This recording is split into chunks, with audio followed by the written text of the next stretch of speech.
자, 앞선 1편 영상에서는 스마트폰 시장의 성장기를 살펴봤어요. 꼭 1편을 시청하시고 이번 2편 영상을 봐주시는 것이 좋겠습니다.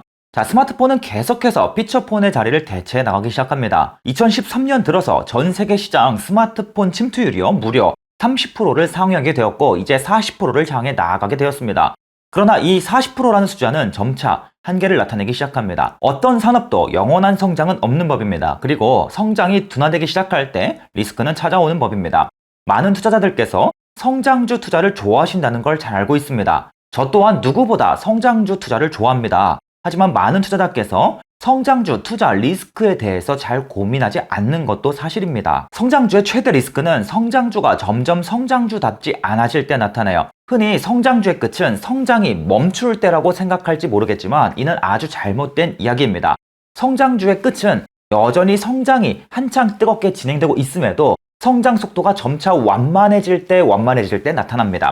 그리고 성장이 멈췄을 때는 상상 이상으로 큰 문제가 나타날 수 있어요. 스마트폰 산업도 그랬습니다. 2000년대 후반부터 폭발적으로 늘어나기 시작한 스마트폰 판매량은 2013년이 지나 2014년 끝에 다다르면서 점점 증가폭이 둔화되기 시작합니다. 시장 성장은 여전히 진행되고 있었지만 성장의 기울기가 점차 눕기 시작했던 것입니다. 이유는 간단합니다. 이제 지구상의 핸드폰 사용자의 절반 가까이가 스마트폰을 사용하고 있기 때문이었습니다. 이미 스마트폰 유저가 15억 명을 넘어섰습니다. 이는 스마트폰 시장 성장이 점차 완만해짐을 알리는 신호였습니다. 스마트폰 시장은 2014년 들어 성장폭이 크게 둔화되었고 사실상 2015년부터는 성숙기로 들어가기 시작했습니다. 2015년에는 글로벌 스마트폰 시장의 성장이 더욱 둔화되었고 2016년부터는 사실상 시장의 성장이 완전히 멈춰버렸습니다. 이쯤하여 우리나라의 스마트폰 침투율은 이미 60%를 한참 넘어 70%까지도 뛰어넘게 되었습니다. 미국도 거의 비슷하게 스마트폰 침투율은 거의 70%까지 올라왔습니다. 모바일 기기 시장을 선두한 우리나라와 미국은 침투율이 70%에 가까워질 때부터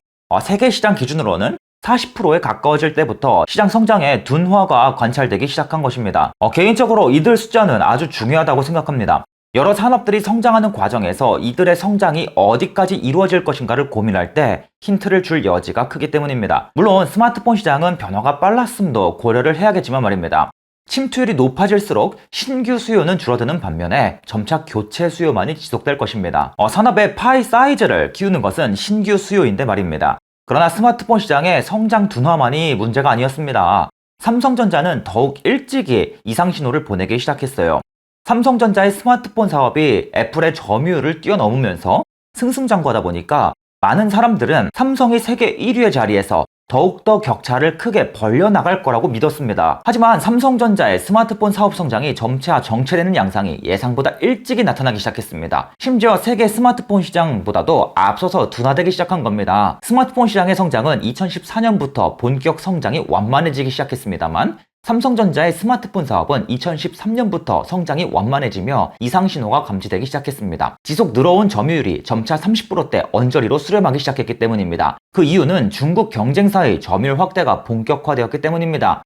2013년을 전후하여 화웨이와 샤오미의 점유율이 꾸준히 늘어나기 시작했고 중국 시장을 공략하던 삼성전자에게는 빨간불이 켜졌습니다. 삼성전자의 스마트폰 사업은 사실상 2013년 중반부터 성장폭이 둔화되는 모습이 나타나기 시작했습니다. 급기야 2013년을 끝으로 삼성전자의 스마트폰 매출액은 역성장을 나타내기 시작했습니다. 스마트폰의 산업 성장과 동행하지 않는 실적 추이가 나타난 것입니다. 세계적인 스마트폰 산업이 여전히 성장하고 있으니까 삼성전자도 괜찮을 거라는 믿음은 산산조각이 나기 시작했습니다. 전방 산업은 여전히 성장하고 있는데 국내 스마트폰 관련주들에는 벌써부터 이상 신호가 들려오기 시작했습니다. 삼성전자의 IM 부문 매출액은 역성장을 나타낸 뒤 스마트폰 사업의 정체를 따라 2015년부터 본격 정체 구간에 들어섭니다. IM 부문은 2014년부터 지금껏 약 100조 원 내외에 머물고 있고요. 실적이 크게 감소하지도 증가하지도 않는 모습을 보여왔습니다. 간간히 갤럭시의 점유율이 오르거나 갤럭시 노트와 폴드 같은 신제품이 출시돼도 IM 부문의 성장에는 큰 영향을 주지 못했습니다. 매년 새로운 갤럭시가 출시돼도 개인적으로 회의적이었던 이유이기도 해요. 그런데 삼성전자의 IM 부문만의 문제가 아니었습니다. 국내 스마트폰 부품주에 투자했던 투자자들에게는 더욱 우울한 환경이 펼쳐졌습니다. 삼성전자가 실적의 역성장이 짧게 나타나고 이후에 안정적인 수준에서 정체를 나타낸 것과 달리 많은 부품주들은 실적이 급격하게 꺾여 나가기 시작했습니다. 실적이 살짝 꺾인 것이 아니라 스마트폰이 성장하기 전 수준으로 실적이 폭락한 기업들도 보였던 겁니다. 매출액이 이처럼 꺾이니 영업이익은 더할 나위가 없었습니다. 삼성전자도 IM 부문의 매출액이 꺾인 뒤에 본격 정체되면서 영업이익도 크게 꺾였는데요. 종전 연간 25조 원 수준의 영업이익이 10조 원대까지 떨어진 뒤 이후 10조 원 내외를 유지하고 있습니다. 그런데 부품주들이야말로 차원이 달랐습니다. 영업이익의 하락폭이 삼성전자보다 월등히 컸고 영업이익이 수직 하강한 뒤 적자의 늪으로 들어간 기업도 다수였습니다. 이러한 실적의 급락이 나타난 이유는 단순히 기술주의이기 때문이 아닙니다. 스마트폰 산업은 기술이 빠르게 변하기 때문에 변화가 잦고 부품주의 실적이 불안정하다는 이야기도 자주 들을 수가 있는데요. 이는 어느 정도 맞는 이야기지만 사실 당시 스마트폰 부품주들의 급락 시기를 설명하는 이유가 되지는 못합니다. 당시는 성장 산업이었기 때문에 이야기가 달라요. 모든 부품주들의 실적이 뚝뚝 끊긴 가장 큰 이유는 전방 기업의 성장 정체였습니다. 그런데 왜 부품주들이요 삼성전자와 비교해서 실적 하락폭이 크게 나타났을까요? 왜 일부 기업은 적자까지 나타났을까요? 저는 이 직전 삼성전자의 스마트폰 사업이 꺾이기 시작할 무렵 스마트폰 부품주 가운데에서 가장 많이 봤던 단어 중 하나가 바로 이 단어였습니다. 스마트폰 시장이 영원히 성장하겠지라고 생각했던 것은 우리 주식 투자자만이 아니었어요. 삼성전자의 부품을 공급하는 부품 업체들도 스마트폰 시장이 계속 더 성장할 것만 같았고 더욱더 성장하기를 바랐었습니다. 그리고 그런 가운데에서 성장의 주인공은 자신이 되고 싶었을 것입니다. 이 과정에서 부품주들은 한창 펼쳐지고 있는 장밋빛 전망이 최소 수년은 더욱더 갈 것이라 기대하며 증설을 계속 거듭했던 것입니다. 삼성전자의 스마트폰 사업이 점점 정점을 찍을 무렵 이들 부품사들이 설비 투자에 쏟아부은 금액은 매출액 대비 20%에서 30%를 상회한 경우가 수두룩했습니다. 최소 50% 이상 매출액 성장이 계속되기를 바라며 투자를 감행했던 거예요. 이들 기업이 설비 투자에 쏟아부은 막대한 현금도 문제였습니다만 더 큰 문제는 따로 있었습니다.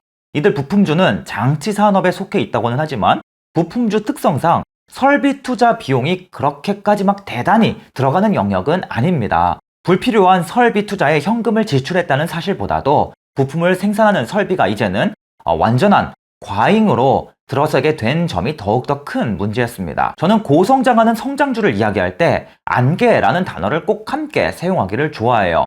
안개 속에 들어가면 어떻습니까? 가시성이 떨어지게 되고 먼 길을 보기가 어렵게 됐죠. 산업의 성장이 한창 진행될 때에도 지금 한창 성장하고 있는 분위기 속에서 혹시 점차 성장이 점점 완화될 그러할 조짐을 내가 눈치채지 못하고 있는 것은 아닌지, 장미꽃밭에 안개가 한가득 끼어서 장미꽃이 끊임없이 놓여 있는 듯 하지만 실상은 조만간 가시밭길이 펼쳐질 수 있다는 것을 내가 지금 간과하고 있는 건 아닌지 항상 유의해야 한다는 겁니다. 산업이 항상 성장할 때에는 수요가 빠르게 늘어나기 때문에 부품 공급사도 부품을 찍어내느라 정신이 없지만 부품을 받아가는 삼성전자도 정신이 없거든요.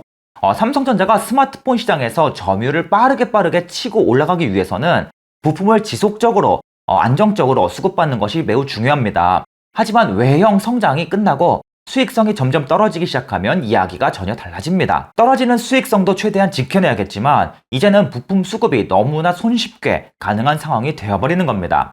급격한 성장에 발맞추어서 부품업체들이 증설도 계속 거듭했다 보니까 어느 순간 수요보다 공급이 앞지르기 시작했던 것입니다. 그러면 삼성전자는 더 이상 부품 조달에 조바심을 낼 필요가 전혀 없습니다.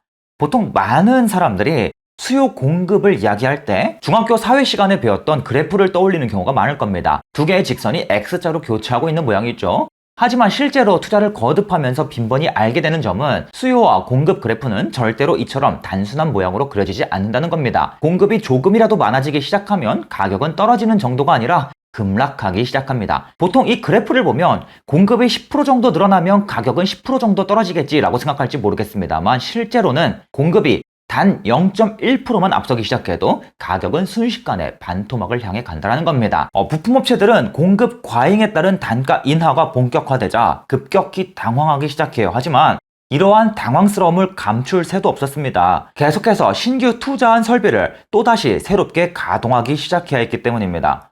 그러니 또다시 설비 투자 비용이 본격적으로 원가로 추가 계상되기 시작하고요. 부품업체들의 수익성은 더욱더 떨어집니다. 이뿐만이 아니었어요. 부품업체들은 삼성전자와 부품 공급을 논의하는 과정에서 협상력이 계속 저하되었고요. 그동안 한가득 매입해둔 원재료도 가치가 떨어지니까 이를 처리하기도 난감한 상황이 펼쳐지고 말았습니다. 이로 인해서 손실은 눈덩이처럼 커지고 삼성전자에 비해 실적 하락이 매우 크게 나타났던 것입니다. 일부 기업은 이 과정에서 경쟁력을 급격하게 잃어버립니다. 1년에 250억 원을 벌어들이던 플렉스컴은 눈 깜짝할 사이에 연간 550억 원의 적자를 감당해야만 했습니다. 더욱 암울했던 것은 회복의 가능성이 전혀 없었다는 것입니다. 베트남에서 최고의 부품업체가 되기 위해서 막대한 설비 투자를 거듭한 것이 칼날이 되어 돌아왔습니다.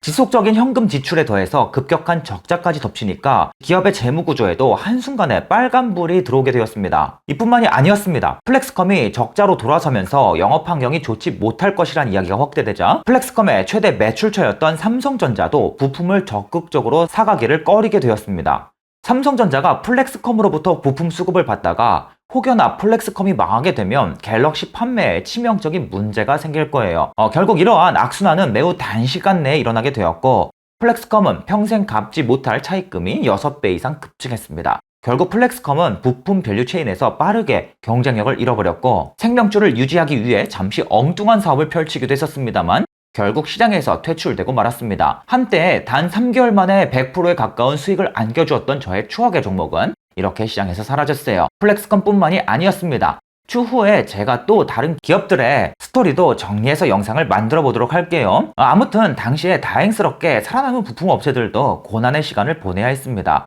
앞으로의 성장을 기대하면서 막대한 차입을 끌어왔는데 이를 회수하는데 생각보다 오랜 시간이 걸리게 된 것입니다. 이 당시에 만약에 부품업체들이 모두 살아남으면서 업체 간 구조조정이 좀 더 늦게 일어났다면 부품업체들의 재무구조는 훨씬 더 부실해졌을 겁니다. 그나마 일부 기업들이 구조조정되면서 산업이 빠르게 재편됐었습니다. 또 하나 다행이었던 점은 2010년대 내내 저금리 기조가 확산되면서 차입에 대한 부담이 그나마 적었다는 점 정도 있었던 것 같아요. 만약에 요즘 같은 고금리 시대였다면 부품업체들은 더욱 어려웠을 것입니다. 이후 스마트폰 시장은 뚜렷한 변화를 나타내지 못했습니다. 가장 큰 요인은 이제는 쓸 사람이 모두 쓰고 있다는 점이었습니다. 이에 따라 단순히 판매가 늘어나기를 기대하면서 관련 섹터에 탑다운으로 투자하는 것은 이제는 불가능합니다. 그렇다면 스마트폰 부품업체들은 이제 투자 매력이 없을까요? 후속 시리즈에서 많은 부품사를 다루면서 또 풀어보겠습니다만 꼭 그렇지는 않습니다. 스마트폰이 무언가 변화를 나타낼 때 또는 모바일 기기 시장에서 새로운 기기가 등장할 때 기회는 늘 찾아옵니다. 다만 스마트폰 부품주의 투자 패러다임이 바뀐 지는 이미 오래입니다. 이제는 단순히 갤럭시 판매량이 늘어났다고